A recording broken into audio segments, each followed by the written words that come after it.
Bismillahirrahmanirrahim. Assalamu alaikum student. Today I am going to solve exercise 4C question of Oxford Mathematics D38 edition. Before starting this question, I request you please subscribe my channel and press the bell icon button. Before starting exercise question, we will discuss for what is the surd. What is surd? Surd is a root that cannot be written in a rational number. इसको understand करने के लिए यहाँ पर एक example मैं लिखता हूँ, जैसे स्क्वायर रूट 5 या स्क्वायर रूट 7 या वैल्यू है क्यूब रूट ऑफ 9। ये तमाम वैल्यूज क्या हैं, रूट फॉर्म में हैं, और इसको आप अगर सिंप्लीफाई करेंगे तो इसका एग्जैक्ट वैल्यू नहीं आएगी और इसका आंसर जो है वो रैशनल फॉर्म में नहीं होगा, यानी ये एक इरेशनल वैल्यू होगी। तो जो भी इरेशनल वैल्यू है जो कि रूट फॉर्म में है उसको हम सर्ड बोलते हैं। इसी तरह अगर कोई रूट वैल्यू है, जैसे कि रूट वैल्यू है स्क्वायर रूट 25, ये सर्ड नहीं है क्योंकि इसका एग्जैक्ट आंसर आ जाता है और इसलिए हम इसको सर्ड कंसिडर नहीं करते। या जैसे क्यूब रूट 8 है, ये इसका आंसर 2 आता है, ये भी सर्ड वैल्यू नहीं है। तो सर्ड वो इरेशनल वैल्यू है जिसको हम रैशनल, जो कि रूट फॉर्म में दी होती है। तो अब हम इसके क्वेश्चन को सॉल्व करते हैं। इन क्वेश्चन को सॉल्व करने के लिए हम कुछ रूल्स को जहन में रखेंगे। फर्स्ट रूल है लॉ ऑफ इंसर्ट का, कि जब दो वैल्यूज की प्रोडक्ट का रूट लें तो वो इक्वल होता है root of first value into root of second value, यानी root of A B equal होगा root of A multiply root of B. इसको अंडरस्टैंड करने के लिए हम एक एग्जांपल से इसको अंडरस्टैंड करते हैं कि स्क्वायर रूट ए बी को हम कैसे लिखेंगे। जैसे एक वैल्यू है square root 5 multiply square root 3, तो इसको आप separately square root 5 into square root 3 जो है लिख सकते हैं। इसी तरह square root 8 over square root 11, इसको आप square root 8 over square root 11 separately लिख सकते हैं। इसी तरीके से एक और इसका रूल है।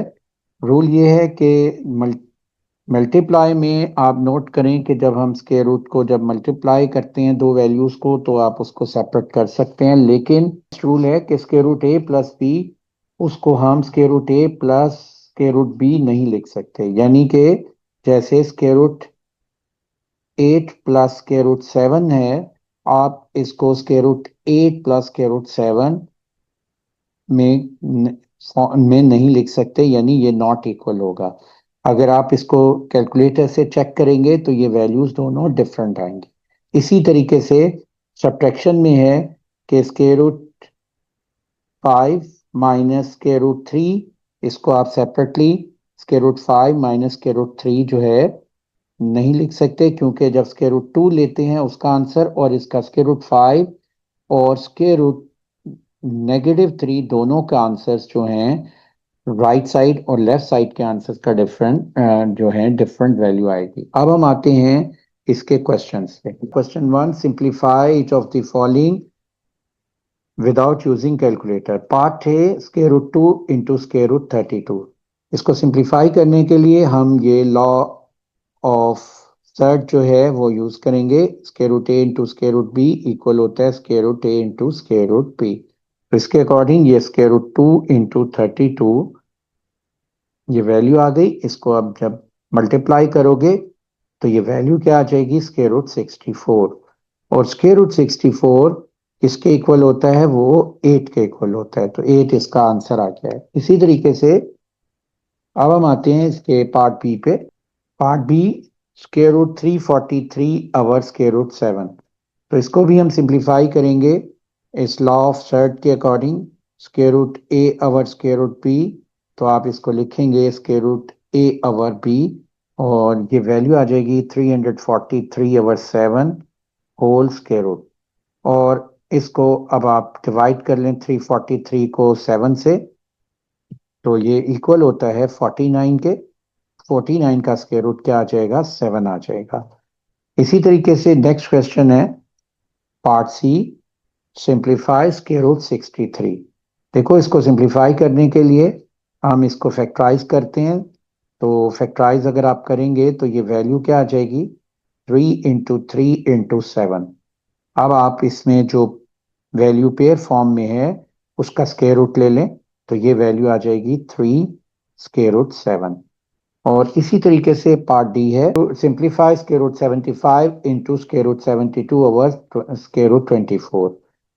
अब आप यहाँ पर इस लॉ ऑफ सर्ट के अकॉर्डिंग √a × √b इक्वल है √ab। इसके अकॉर्डिंग इसको हम कंबाइन वैल्यू लिख लेते हैं, 75 × 72 ओवर √24। और इसी तरह यहाँ पर हम सेकेंड लॉ ऑफ सर्ट जो है √a/√b जो है इसके इक्वल होता है √a/√b। तो इसके अकॉर्डिंग ये दोनों वैल्यूज जो हैं एक ही स्क्वायर रूट में हम इसको लिख सकते हैं। तो ये वैल्यू आ जाएगी 75 × 72/24 स्क्वायर रूट। अब आप नोट करो कि इसको आप डिवाइड कर लें, 24 × 3 72 होता है। ये आंसर आ गया 75 × 3। अब हमने इसको सिंप्लीफाई करना है, तो सबसे पहले हम 75 को फैक्टराइज कर लेते हैं, तो ये वैल्यू आती है 5 × 5 × 3। और ये square root 3 as it is हमने लिख लिया। तो इसके अकॉर्डिंग अब देखें, ये वैल्यूज जो हैं ये पेयर फॉर्म में है, तो ये वैल्यू आ जाएगी 5 × 3 और ये आंसर आ जाएगा 15। तो अब ये हमारा क्वेश्चन नंबर 1 कंप्लीट हो गया। अब हम आते हैं इसके क्वेश्चन 2 पे। Question 2, simplify each of the following without using calculator. Part A √112 plus √28। देखें, इस तरह का कोई भी क्वेश्चन है उसको सिंप्लीफाई करने का वे ये है कि सबसे पहले जो स्क्वायर रूट में वैल्यूज हैं उनको आप फैक्टराइज कर लें, और फैक्टराइजेशन करने के बाद आपने क्या करना है, सेकंड स्टेप में जो इसमें लाइक टर्म होंगी, स्क्वायर रूट में जो लाइक टर्म होती हैं उनको ऐड या सब्ट्रैक्ट कर लेंगे। तो लाइक टर्म को ऐड या सब्ट्रैक्ट करना है और उसके बाद ये सिंप्लीफाई हो जाएगा। देखें, 112 की फैक्टराइजेशन यहाँ पर मैं करूँगा, तो उसकी जो फैक्टराइजेशन है वो क्या होगी, 2 × 56 112 होता है, 2 × 28 56 है, और 2 × 14 28 है, 2 × 7 is 14, 7 × 1 is 7। और इसी तरह 28 की फैक्टराइजेशन कर लें। अब आप यहाँ पर 112 की रिप्लेस पे प्राइम फैक्टर इसके लिख देंगे, और ये फैक्टराइजेशन आ गई है हमारे पास 112 की। और इसी तरह अब यहाँ नेक्स्ट जो 28 है इसकी प्राइम फैक्टराइजेशन है 2 × 2 × 7। अब आप इसमें जो पेयर फॉर्म में हैं वैल्यूज उनका स्क्वायर रूट ले लें, और 2 स्क्वायर है तो 2 स्क्वायर के 2 आ जाएगा स्क्वायर रूट, और इसी तरह 2 × 2 2 स्क्वायर, इसका भी स्क्वायर रूट 2 हो जाएगा, और स्क्वायर रूट में 7 रह जाएगा। नेक्स्ट आप देखें, 28 में 2 की फैक्टराइजेशन है 2 × 2 × 7, ये भी एक 2 × 2 स्क्वायर वैल्यू है, इसका स्क्वायर रूट 2 हो जाएगा, और ये स्क्वायर रूट 7 आ जाएगा। अब यहाँ पर नोट करें, ये 4 square root 7 plus 2 square root 7 दोनों लाइक टर्म है। लाइक टर्म से मुराद ये है कि जो स्क्वायर रूट में वैल्यूज हैं वो दोनों की सेम होनी चाहिए, और उसके बाहर जो वैल्यूज हैं वो हम उनको, जैसे अलजेब्रा में कोफिशिएंट होते हैं कहते हैं, इसी तरह ये इसके कोफिशिएंट हैं, तो ये कोफिशिएंट्स को ऐड कर लें। 4 + 2 6 होता है, और स्क्वायर रूट 7 जो है इसको एज इट इज लिख लें। इसी वे से पार्ट बी है, simplify square root 180 minus square root 125। तो सबसे पहले हम 180 की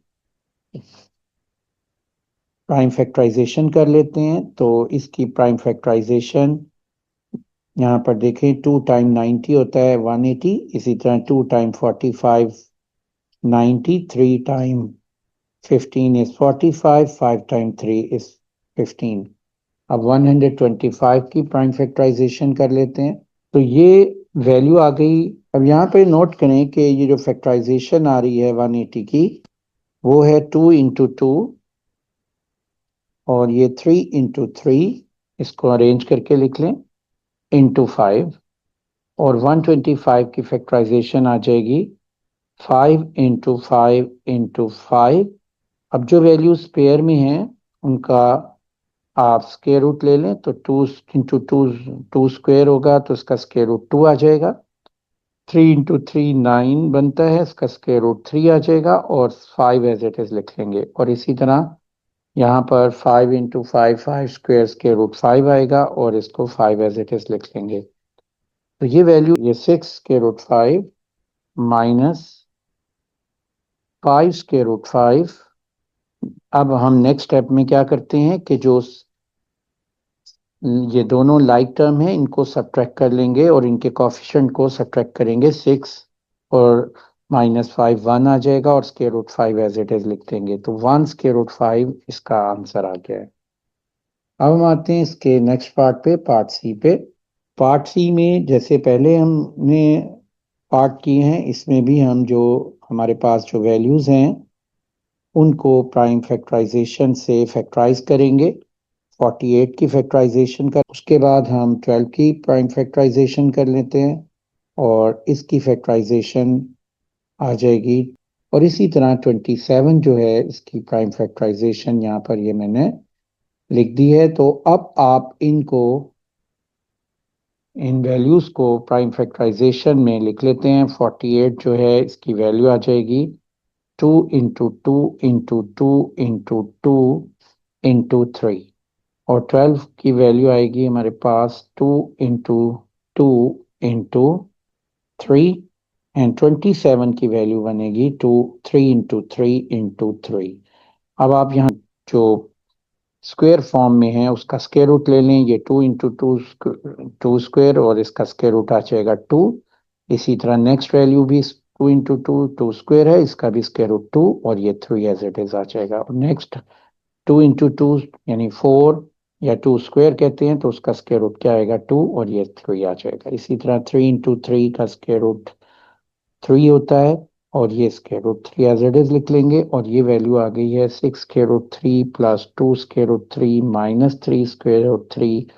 अब आप देखें तीनों के स्क्वायर रूट सेम है और इनके कॉफिशेंट्स को आपने क्या करना है ऐड या सब्ट्रैक्ट करना है। तो 6 + 2 8 8 - 3 5 5 स्क्वायर रूट 3 जो है इसका आंसर आ जाएगा। अब हम आते हैं नेक्स्ट पार्ट डी पे।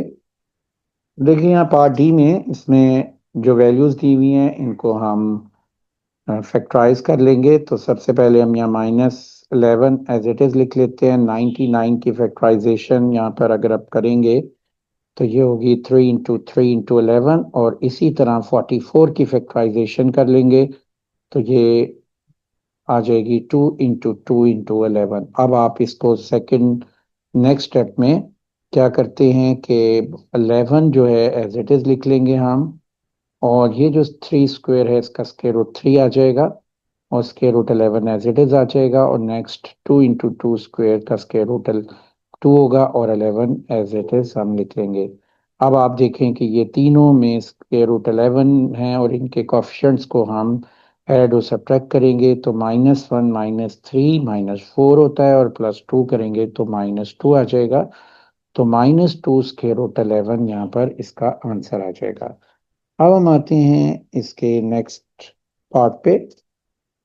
पार्ट ही है simplify square root 240 - 12 square root 12 × square root 45। देखिए इस तमाम वैल्यूज को हम सबसे पहले फैक्टराइज कर लेते हैं। 240 की फैक्टराइजेशन होगी और इसी तरह हम नेक्स्ट जो है वैल्यू 12 है इसकी भी फैक्टराइजेशन कर लेते हैं एंड 45 की यहाँ पर इसी तरह प्राइम फैक्टराइजेशन करते हैं। तो यहाँ हम 240 की रिप्लेस पे लिख लेंगे 2 × 2 × 2 × 2 × 3 × 5 और इसी तरह 12 की हम वैल्यू लिख लेंगे। तो 12 की फैक्टराइजेशन क्या है वो है 2 × 2 × 3 और 45 की हम लिख लेते हैं वैल्यू। तो ये इसकी फैक्टराइजेशन है 3 × 3 × 5। अब आप इसको सिंप्लीफाई कर लें जो स्क्वायर में वैल्यूज हैं ये 2 स्क्वायर है, ये भी 2 स्क्वायर है, तो इसकी के रूट लेंगे तो ये 2 आ जाएगा, और इसका भी स्क्वायर रूट 2 इंटू 2 स्क्वायर का स्क्वायर रूट 2 होता है, और 3 इंटू 5 एज इट इज यहाँ पर लिखेंगे वो होता है 15। इसी तरह नेक्स्ट स्टेप में ये वैल्यू है 2 इंटू 2, और ये दोनों मल्टीप्लाई हो रहे हैं, तो सबसे पहले इनको हम कंबाइन कर लेते हैं, और ये वैल्यू हो जाएगी 2 इंटू 2, और ये 3 इंटू 3 इंटू 3 इंटू 5। क्योंकि ये मल्टीप्लाई है, मल्टीप्लिकेशन में हम जो वैल्यूज हैं इसके रूट को हम आपस में मल्टीप्लाई कर सकते हैं। अब यहाँ हम 2 4 स्क्वायर रूट 15 हमने ऐसे इट इज लिख लिया, और अब यहाँ पर जो स्क्वायर में वैल्यूज हैं 2 स्क्वायर का 2 आ जाएगा स्क्वायर रूट, और 3 इंटू 3 स्क्वायर का स्क्वायर रूट होगा 3, और ये रिमेनिंग वैल्यू 15 आ जाएगी। अब ये वैल्यू हो गई 4 square root 15 minus 6 square root 15। अब देखिए दोनों स्क्वायर रूट वैल्यू सेम है, तो इनके कोएफिशिएंट को हम सिंप्लीफाई करेंगे। 4 माइनस 6 होता है -2, तो -2 स्क्वायर रूट 15 इस एक्सप्रेशन का आंसर आ गया। अब हम इसके नेक्स्ट पार्ट पे आते हैं। अब हम आते हैं पार्ट एफ पे। एफ में वैल्यूज हैं simplify square root 245 minus square root 20 or square root 500। इसको सिंप्लीफाई करना है तो जैसे हमने पहले ही किया है, सबसे पहले हम इसको फैक्टराइज कर लेंगे 245 को। तो 245 की फैक्टराइजेशन में ये किस नंबर से डिविजिबल है, इसका यूनिट डिजिट 5 आ रहा है। अगर यूनिट 5 या 0 हो तो ये 5 पर डिविजिबल है, तो इसलिए इसको हम 5 से फैक्टराइज कर लेंगे। तो 5 टाइम 4 20 होता है, 5 टाइम 9 इज 45, और इस 49 जो है 7 टाइम 7 इज 49, और 7 टाइम 1 इज 7। तो 245 की वैल्यू आ जाएगी 5 इंटू 7 इंटू 7 स्क्वायर रूट, और 20 का स्क्वायर रूट हम क्या लिखेंगे, 4 इंटू 5 20 होता है, इसको आप 2 इंटू 2 इंटू 5 भी लिख सकते हैं। और इसी तरह 500 को हम लिख सकते हैं 5 इंटू 100, और अब हम इसको सिंप्लीफाई कर लेते हैं। तो ये वैल्यू आ जाएगी 5 into square root 7 into square root 7, ये पेयर है तो ये सिंगल वैल्यू आ जाएगी 7, और ये 5 एज इट इज आ जाएगा, क्योंकि 7 स्क्वायर का स्क्वायर रूट 7 होता है। इसी तरह 2 इंटू 2 का स्क्वायर रूट क्या होगा 2, और 5 एज इट इज लिख लेंगे आप। और यहाँ पर 5 इंटू 100 मैंने लिखा है क्योंकि 100 एक परफेक्ट स्क्वायर नंबर है, तो इसका स्क्वायर रूट जो होगा 10 आ जाएगा, तो अब डायरेक्टली इसको हम लिख लेंगे 10, और square root 5 as it is लिख लेंगे। अब आप न्यूमरेटर की वैल्यूज जो हैं वो 7 माइनस 2 कितना होता है 5, और square root 5 as it is आ गया।